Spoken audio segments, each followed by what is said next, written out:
Hail Biafra. This is Biafra Liberation Army Network coming to you again. Please do subscribe, like, share, and comment. Finnish authority or the Finnish court has set May 2025 as the deadline for the trial of Simon Ekpa, the Prime Minister of Biafran government in exile. That's what we're going to talk about right now. The Prime Minister of Biafran government in exile, Simon Ekpa, who was arrested recently in Finland for alleged terrorism-related activities, is scheduled to face charges in May 2025, potentially, according to the Finnish authorities. A senior detective superintendent at the Finland's National Bureau of Investigation, Mikko Laaksonen, confirmed to the Punch via email on Tuesday that the district court had set May 2025 as the deadline for prosecutors to present possible charges against Ekpa. Giving an update on the case in response to the Punch inquiries, Detective Laaksonen noted that the investigation was ongoing and that no further details could be disclosed.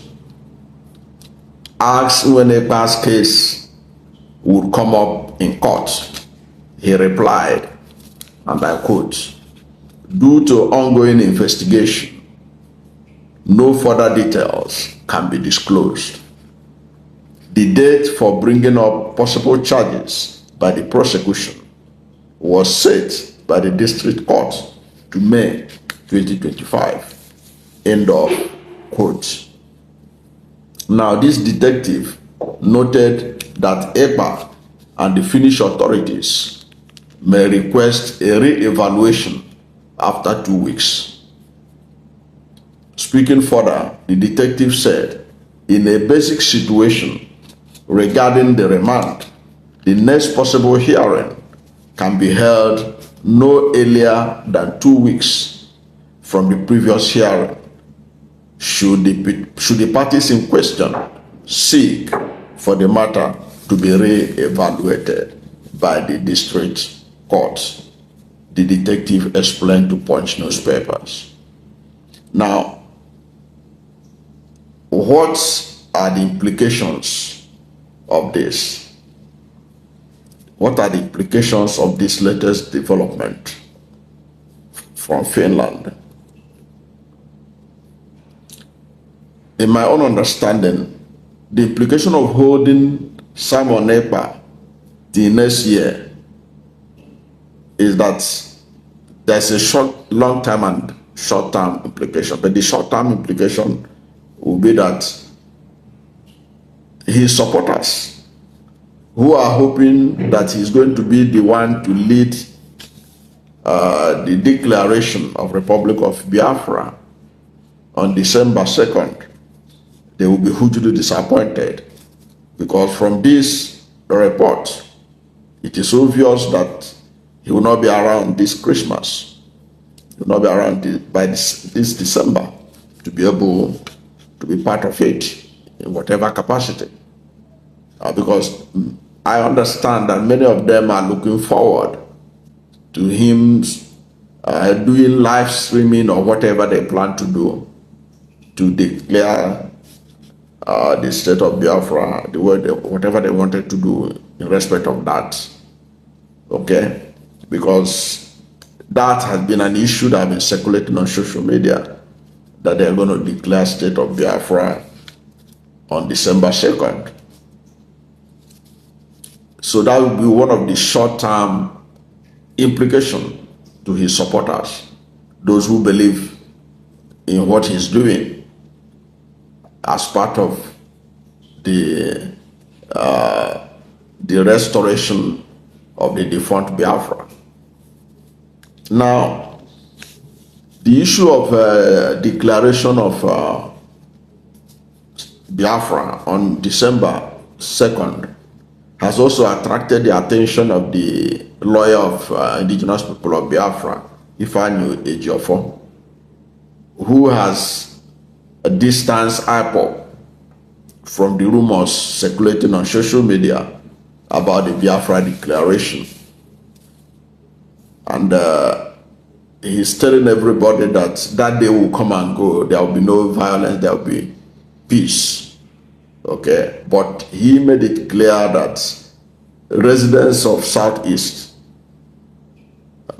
should reject baseless claims, according to a statement he issued on Monday, that they should reject what he terms baseless claims surrounding the declaration of Biafra on December 2nd, emphasizing that freedom cannot be achieved through violence. That's the lawyer of IPOB, Ifeanyi Ejiofor.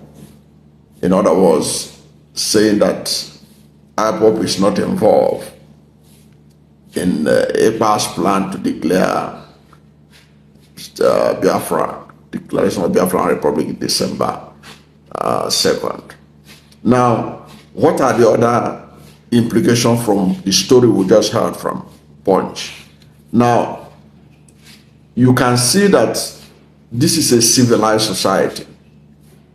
The court gave the prosecutor May 25, 2025, May 2025, to come up with the charges against this man and the 4 others. You know why they did that? So that if after that May 2025, they cannot be able to present anything, then they have no case against him. So he has given them a long rope to present whatever is the terrorism charges they have against him, that they must present it by May 2025. So it's not like a open check that they used to give to prosecutors in Nigeria. They can just keep somebody away and nobody cares. All they will say is that they are investigating, and you wouldn't know what they are investigating. So the onus is now on those who are arrested him and those who charge him to present the evidence to the court. And from my understanding of this story, the court has given a deadline in which whatever you have against him, you have to present it. But there is something that Punch did not do, which I found very surprising. Because I had expected that Punch, having the opportunity of speaking with or having an email exchange with the detective in charge of the case, that they would have asked him, is Samuel Ekpa still in detention? Because that's very important. Because are they saying that he will continue to be in detention until May next year? Is that what this means? I mean, Punch ought to have done better than what they did. They ought to have found out. Because it is surprising that because he is a citizen of Finland, and Finland is part of the European Union, and the EPA himself has not been accused of any act of terrorism in Europe before that will warrant him being in detention this long, up to May 2025. That's ordinarily I would have expected Punch to find out why is he still in detention or he has been released. Because that's some of the things that people are also interested to know. Because this is an issue that has attracted Nigerian and international attention. It was one area that Punch failed to do due diligence, as far as I can see. Because when you have such an opportunity, you're supposed to ask that kind of question to know whether he has been released. Is he going to remain in detention until they finish the investigation and present him in court by May 2025? Or he had to go home?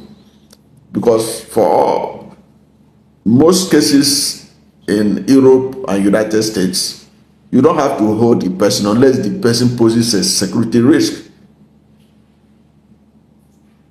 for you to detain somebody like that. I know that they say that they detain him and 4 others for alleged activities related to terrorism, and he was not accused of participating in any terrorist activity in Finland or in any European Union country or in any Western world.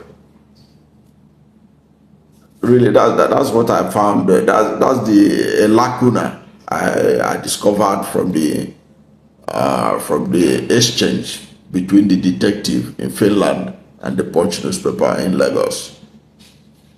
But we'll keep you posted whatever development comes up on Simon Ekpa in respect of his arrest in Finland over alleged activities related to terrorism. What do you think about what the court have said that May 2025 is the deadline for the prosecutors to present whatever allegation or charges that they have against Simon Ekpa, comparing it to what we get here in Nigeria? Let's hear from you at the comment section.